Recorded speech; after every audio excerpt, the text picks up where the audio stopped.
I stared at the blinking cursor on my phone. The email was from a senior editor at Fortune. They wanted me for the cover. My finger hovered over the screen, but I wasn't thinking about the millions, the buyout, or the fame. I was thinking about him. My father, Richard Whittaker, did not believe in unconditional love. He believed in metrics. As a senior risk analyst for an aerospace firm in suburban Connecticut, he viewed the world through the cold, unforgiving lens of standard deviations and return on investment.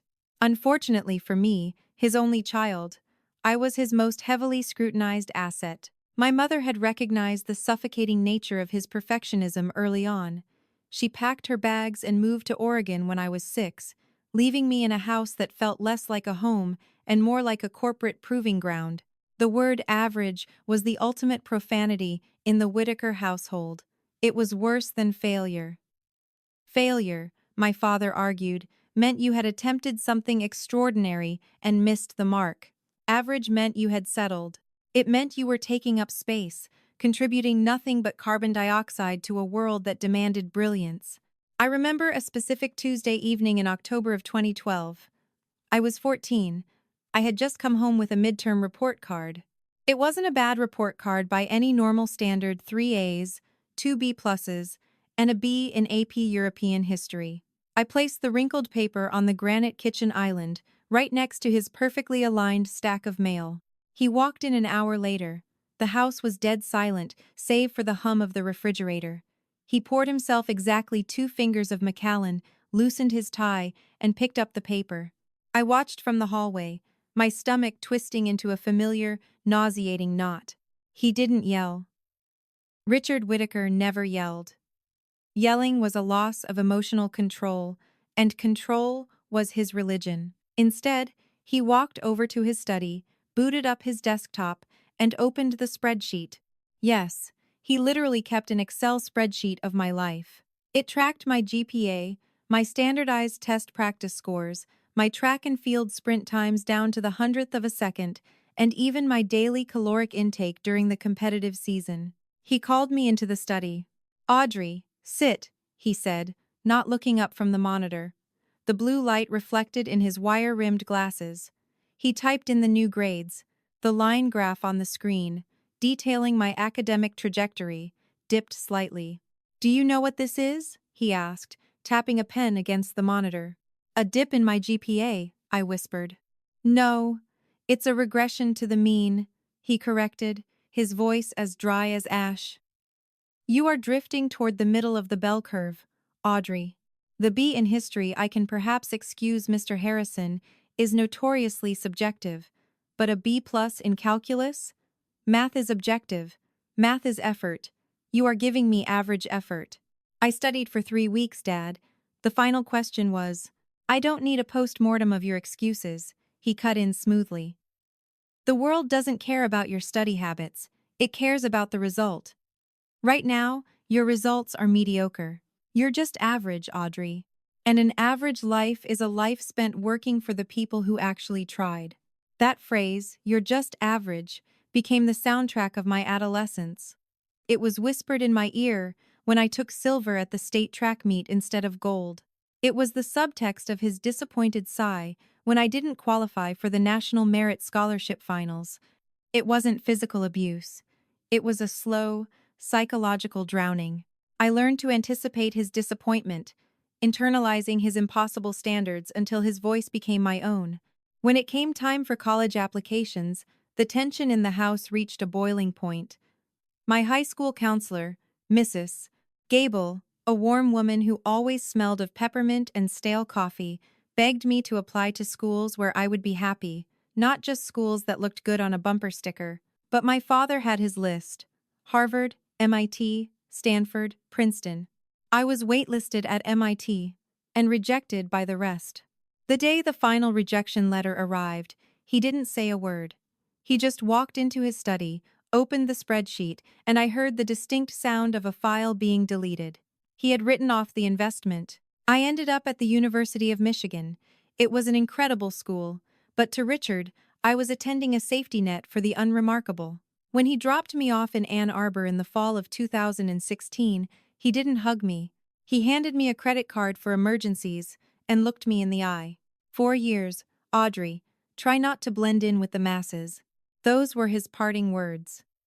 I watched his black Lexus disappear down State Street, feeling a strange, intoxicating mix of profound abandonment and sudden, terrifying freedom. For the first 2 years of college, I played the game. I majored in finance, a safe, respectable choice that occasionally warranted a curt nod of approval during my father's bi-weekly, 5-minute phone calls. But the truth was, I hated it. I was surrounded by people who wanted to spend their lives moving other people's money around, calculating risk just like my father did. Then, during the winter of my junior year, I stumbled into a completely different world. I had taken an elective in supply chain logistics, a brutally boring subject to most, but to me, it was a massive, tangible puzzle. I started hanging out at a dingy, basement-level computer lab in the engineering building. That's where I met Silas Montgomery. Silas was everything my father despised: unkempt, perpetually late, loud, and bursting with chaotic, unfiltered ideas. He was a brilliant coder who lived on Red Bull and vending machine pretzels. One night, at 2 a.m., while we were both waiting for a simulation program to compile, he looked over at my screen. I had been mapping out a predictive model for local grocers to anticipate supply chain disruptions using open-source weather and traffic data. "That's cute," Silas said, leaning over my shoulder, smelling faintly of old coffee. "But you're thinking too small. Why just local grocers? If you plug in a machine learning algorithm to aggregate global shipping manifests, you could predict inventory shortages for mid-level e-commerce brands before the factories even know there's a delay." I stared at him, the gears in my head violently shifting. He was right. Over the next 6 months, my double life began. By day, I was Audrey Whittaker, average finance student pulling down B+s. By night, I was the co-founder of what Silas and I tentatively called Praxis Tech. We built a rough, buggy prototype of an AI-driven logistics dashboard. We skipped classes. We slept in shifts. For the first time in my life, I wasn't motivated by the fear of my father's spreadsheet. I was driven by the sheer, exhilarating thrill of building something from nothing. Our first big break came in October of 2018. Through a professor, we got a 15-minute pitch meeting with Arthur Sterling, a semi-retired angel investor based in Chicago. Arthur was a shrewd, no-nonsense guy who made his fortune in trucking in the 80s. We drove to Chicago in Silas's beat-up Honda Civic. We pitched the software in a diner. The demo crashed twice. I thought I was going to throw up. But Arthur didn't care about the code. He cared about the logic. He saw what I saw, the massive, hidden inefficiencies in middle-market shipping. He wrote us a check for $150,000 on a napkin. Literally, a napkin, which we later transferred to a real contract. There was only one condition. "I don't invest in part-time hobbyists," Arthur growled, pointing a thick finger at us. "If you want my money, you drop out. You commit to this full-time. Praxis Tech becomes your life." Silas didn't hesitate. "Done." I froze. The ghost of my father's voice echoed in my head. "You are drifting toward the middle of the bell curve." Dropping out of college was the ultimate statistical failure. It was the death knell of a respectable resume. But looking at that check, and looking at the dashboard we had built, I realized something. If I stayed in school, I would guarantee myself a comfortably average life. If I jumped, I might crash and burn spectacularly, but I wouldn't be average. "I'm in," I told Arthur. I didn't tell my father. I couldn't. I officially withdrew from the University of Michigan, just 3 semesters shy of graduation. Silas and I rented a squalid, 2-bedroom apartment in a cheap part of town that doubled as our office. We used Arthur's money to buy server space and hire 2 freelance coders from Eastern Europe to clean up Silas's messy back-end work. The lie held up until Thanksgiving. It was tradition for me to fly back to Connecticut for a sterile, caterer-prepared Thanksgiving dinner with my father and a few of his colleagues. I had planned to keep up the charade, to smile and talk about my finance seminars. But my father had a way of uncovering the truth without even trying. We were sitting in the dining room. The guests had left. It was just the two of us across the long mahogany table. "I spoke with Dean Miller at the business school last week," my father said casually, slicing a piece of pecan pie. "I was inquiring about the alumni networking event in the spring. He mentioned you weren't on the current student registry." My blood ran cold. The silence in the room became a physical weight. "I left, Dad," I said, my voice shaking despite my desperate attempts to keep it steady. "I dropped out." He stopped chewing. He slowly put his fork down and folded his napkin. He didn't look angry. He looked almost fascinated, like he was observing a lab rat do something incredibly stupid. "You dropped out," he repeated. It wasn't a question. "I started a software company with a partner. We secured seed funding from a major angel investor in Chicago. It's an AI logistics platform." "Stop talking," he said softly. The quietness of his voice was terrifying. He stood up, walked to the sideboard, and poured a drink. "Do you know what the success rate is for college dropouts who start tech companies, Audrey? It's not the Mark Zuckerberg fairy tale you see in the movies. The statistical probability of your failure is hovering around 98%. Dad, if you just look at the business model—" "I don't need to look at it," he finally snapped, his voice echoing off the high ceilings. It was the loudest I had ever heard him speak. "You threw away a top-tier education, an education I paid for to play pretend in a garage with someone else's money. You were already struggling to maintain a competitive edge, and now you have officially relegated yourself to the bottom of the barrel. You are a statistical failure." Tears pricked my eyes, but I refused to let them fall. "I'm not average anymore, Dad. I'm building something." He looked at me with a mixture of pity and disgust. "Pack your bags, Audrey. If you're an entrepreneur now, you don't need my roof. And you certainly don't need my financial support. We're done." I packed my suitcase that night and took an Uber to a cheap motel near the airport, flying back to Michigan the next morning. I was completely cut off. No safety net, no father, just Silas, a buggy software dashboard, and a burning, obsessive need to prove Richard Whittaker wrong.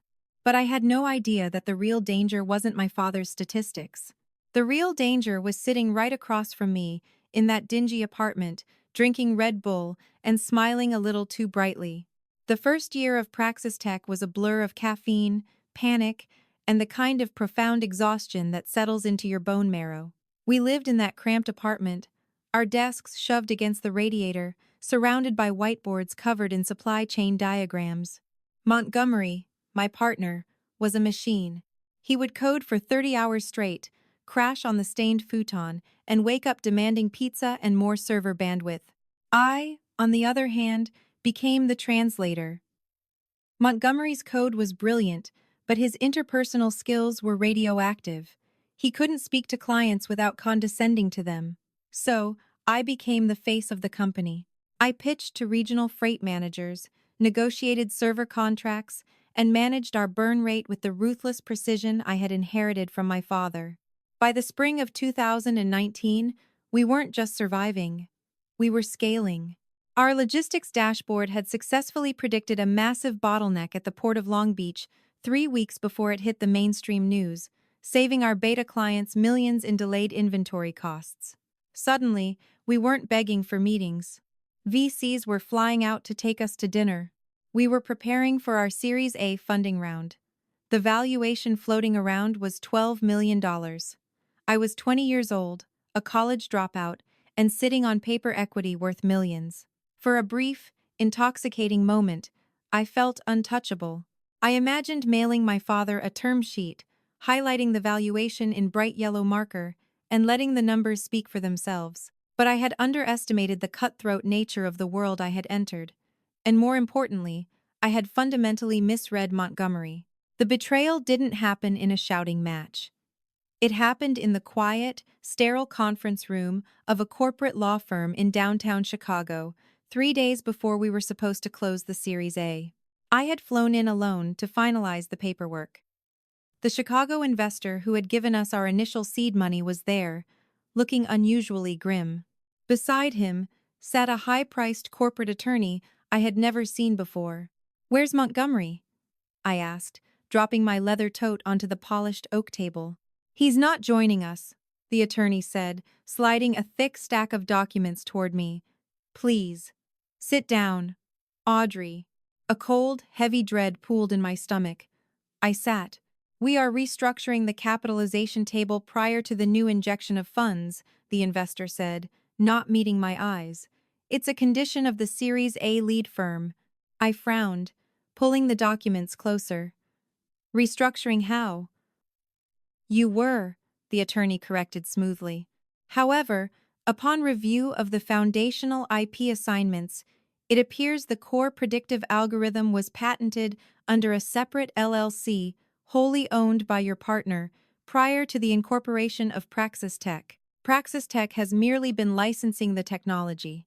The room started to spin. The buzzing of the fluorescent lights suddenly sounded deafening. "Licensing? No, we built it together. He wrote the back end, but I built the logic models. I mapped the supply chains. He couldn't have patented it without my architecture." "Legally, he did," the attorney replied, tapping a manicured fingernail against the contract. "And yesterday, his LLC terminated Praxis Tech's license. The company you hold 50% of is now an empty shell holding zero intellectual property." I stared at the paper, the legal jargon swimming before my eyes. "Why?" I whispered, my voice cracking. The investor finally looked up, his expression a mix of pity and cold business pragmatism. "Because the new VC firm wants complete control of the IP, and they think you are a liability. You're a 20-year-old college dropout with no degree and no technical background. Montgomery convinced them you were just an administrative assistant who got lucky with equity. They offered him a massive payout to cram you down, and he took it. He formed a new entity with them this morning." I reached for my phone with trembling hands and dialed Montgomery's number. It went straight to voicemail. "If you sign this release," the attorney said softly, "they are willing to offer you a severance of $50,000. If you fight it, they will drown you in litigation until you are bankrupt. You have no leverage, Audrey." $50,000. For my company, for my life's work. I remembered my father's voice echoing in the dining room.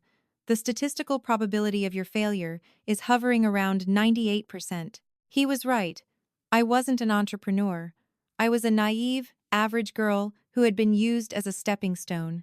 Montgomery had weaponized my desire to prove my father wrong, letting me handle the grueling business operations while he quietly secured the keys to the kingdom. I didn't yell.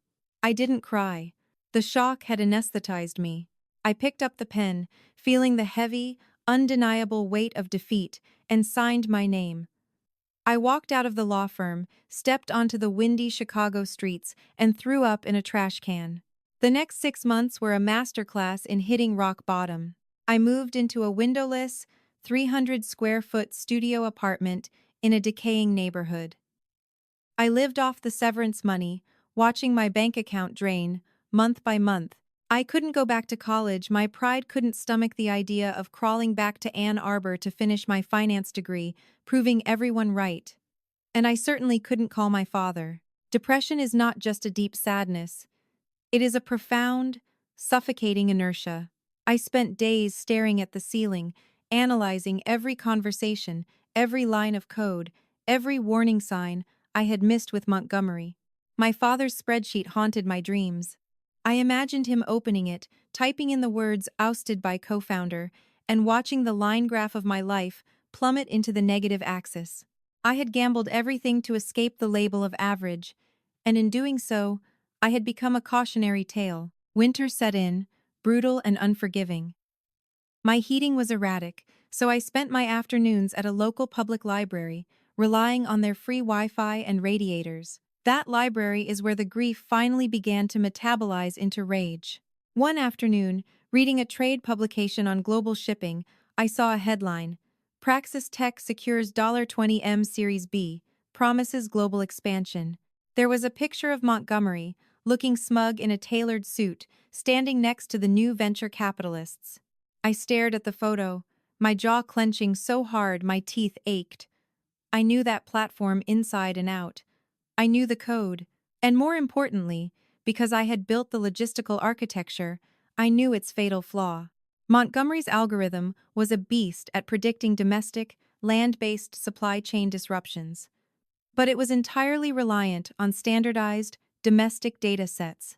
International maritime freight with its chaotic, fragmented customs databases, varying international port authorities, and unpredictable weather variables was a different beast entirely. To adapt Praxis Tech to global shipping, Montgomery would have to rewrite the entire foundational logic model.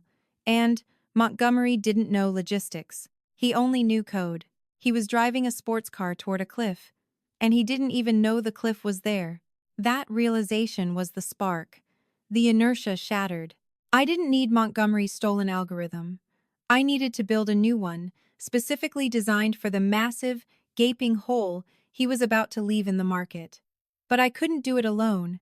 I needed a technical architect, someone who understood legacy databases and wouldn't stab me in the back. I found Oliver on a niche developers forum. He was 54, a brilliant database architect who had been quietly aged out and laid off by a major tech conglomerate in Silicon Valley. He was living in Ohio, doing freelance database migrations to pay his mortgage, and he was deeply, fundamentally bored. I pitched him over a Zoom call from the library. I didn't have $50,000. I didn't have an office. I had a pitch deck I had built on a public computer and a fierce, terrifying intensity. I know exactly where the market leader is going to fail, I told him, looking into the webcam. They are expanding globally using a domestic framework. When they try to integrate Southeast Asian maritime customs data into their current system, it's going to corrupt their predictive modeling. We are going to build the safety net they don't know they need. I will give you 60% equity. Just build it with me. Oliver listened, his gray eyebrows raised. He asked me 3 highly technical questions about maritime data sequencing. I answered them flawlessly. "You've got fire, kid," he said, taking a sip from a chipped mug. "I'm in." We called the new venture Aeronode. The grind started again, but this time, it was different. I wasn't flying blind, and I wasn't relying on someone else's good faith. Oliver and I structured the company with ironclad legal precision. I taught myself basic Python just so I could audit his commits and understand the architecture. We worked relentlessly, not fueled by Red Bull and chaos, but by a cold, calculated strategy. For a year, we built the platform in absolute secrecy. We targeted mid-level international freight forwarders, the exact clients Praxis Tech was ignoring in their desperate bid to land enterprise domestic accounts. Then, exactly as I had predicted, the cracks in Praxis Tech began to show.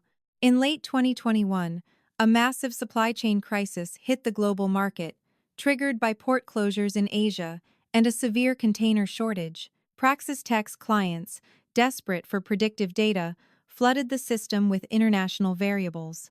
Montgomery's algorithm couldn't handle the noise. It began outputting wildly inaccurate delivery windows. Major clients were losing millions, relying on his corrupted data. The industry panicked. And Aeronode was waiting.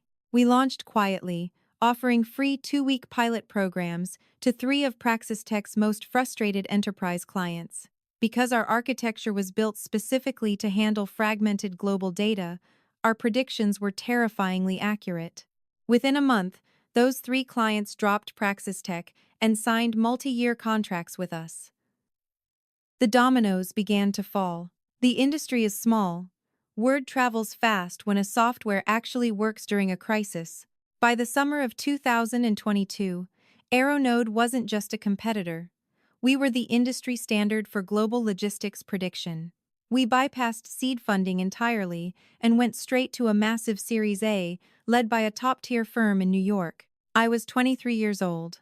I was the CEO, and I owned a controlling stake in a company valued at $80 million. I had clawed my way to the very edge of the bell curve. But the ultimate validation didn't come from the valuation, or the money, or the power. It came in the form of an email on a Tuesday morning. I stared at the blinking cursor on my phone. The email was from Rebecca Hayes, a senior editor at Fortune magazine.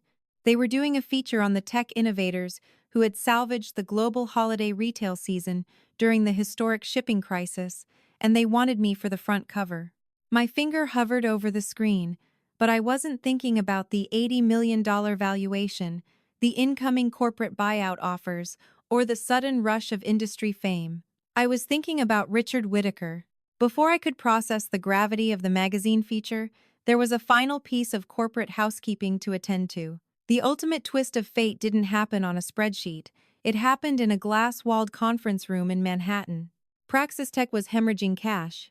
Montgomery's algorithm had completely collapsed under the weight of international data variables, leading to catastrophic miscalculations for their remaining enterprise clients. The venture capital firm that had backed him, the same firm that had unceremoniously shoved me out the door, was cutting its losses. They were forcing a fire sale of Praxis Tech's remaining assets just to recoup a fraction of their initial investment. And Aeronode was the only buyer in the market with the capital and the infrastructure to absorb them. I walked into the boardroom at exactly 10 a.m. Oliver walked beside me, his silver hair neatly combed, carrying a single leather folder. Sitting across the long, polished mahogany table was Montgomery. He looked terrible. The arrogant, chaotic energy that used to radiate from him was completely extinguished. His tailored suit looked a size too big, and dark, heavy circles underscored his eyes. Beside him sat the same high-priced corporate attorney who had handed me my $50,000 severance just a few years prior. "Audrey," Montgomery said, his voice raspy, devoid of its usual condescending edge. He offered a weak, tight-lipped smile. "It's been a while." I didn't smile back. I didn't engage in the pleasantries. I pulled out my chair, sat down, and folded my hands on the table. "Let's keep this efficient," I said, my voice echoing the terrifying, sterile calmness of my father. Oliver slid the contract across the table. It was an asset purchase agreement. We were acquiring Praxis Tech's entire server infrastructure, their remaining client list, and their core intellectual property for a staggering 90 cents on the dollar. It was a brutal, humiliating valuation. It effectively rendered Montgomery's equity utterly worthless. The attorney stared at the number, his face flushing crimson. "This is an insult," he spat, adjusting his tie. "The server hardware alone is worth double this figure. You are severely undervaluing." "I am valuing the company exactly as the market dictates," I interrupted, my tone icy. "Your algorithm is corrupted. Your churn rate is at 60%. Your lead developer doesn't understand maritime database structures, which is why your predictive models have a 30% margin of error. I don't actually need your software. I am buying your client list, and I am putting Praxis Tech out of its misery, so my sales team doesn't have to compete with your discount pricing." Montgomery stared at the table, his hands trembling slightly. He knew I was right. He had built a sports car without brakes, and he had finally crashed it. "If you don't sign it," I continued, leaning forward slightly, "Oliver and I will walk out that door. By next Tuesday, your firm will file for Chapter 11 bankruptcy. Your assets will be liquidated in probate court, and you won't even get the courtesy of a press release." "You have zero leverage, Montgomery." I used the exact words the attorney had used on me. The poetic justice of the moment was thick enough to choke on, but I felt no joy. Only a cold, clinical finality. Montgomery picked up the pen. He didn't look at me as he scrawled his signature across the dotted line, signing away the company he had stolen. The Trojan horse had finally burned to the ground.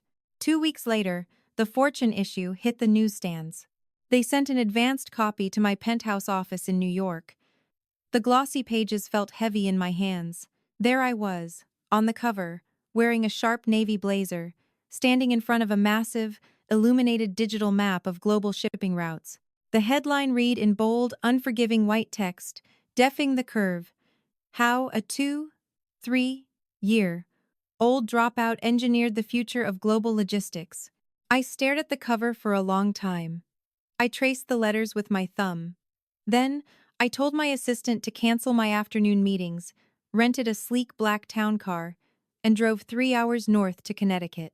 It was late afternoon when I pulled into the familiar, impeccably manicured driveway of my childhood home. The autumn leaves were raked into perfect, symmetrical piles. Everything was exactly as I had left it. The house was a monument to control, a shrine to predictability. I unlocked the front door with the key I still kept on my ring. The air smelled of lemon polish and sterile silence. "Hello," a voice called out. Richard Whittaker walked out of his study. He looked older. The gray at his temples had spread, and his posture had stiffened, but he still wore the same pressed slacks and rigid expression.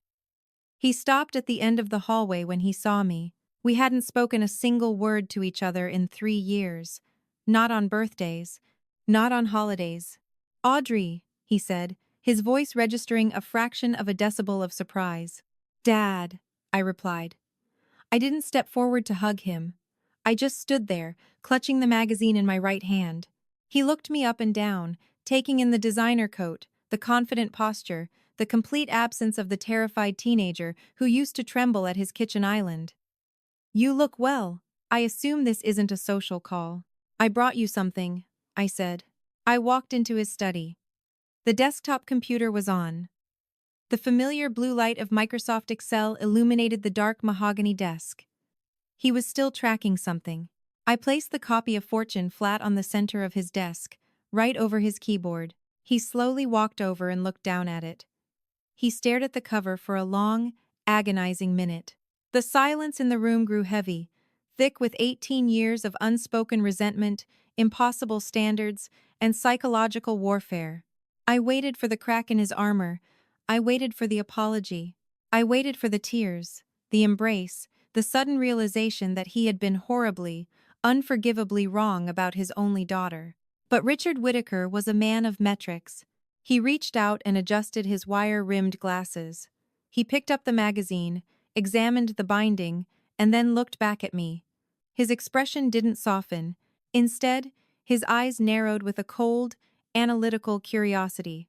$80 million valuation, he murmured, quoting a number he had clearly already read online. He set the magazine back down, perfectly aligning it with the edge of his desk pad. "I'm not average, Dad," I said, my voice barely above a whisper, yet ringing with absolute clarity. "I never was." He looked at me, his face a mask of intellectual calculation. "You survived a 98% failure rate. Your initial business partner ousted you, a statistically probable outcome given your lack of legal oversight at the time. Yet, you managed to capitalize on a catastrophic global supply chain disruption that no predictive model could have accurately forecasted." He paused, resting his hands behind his back.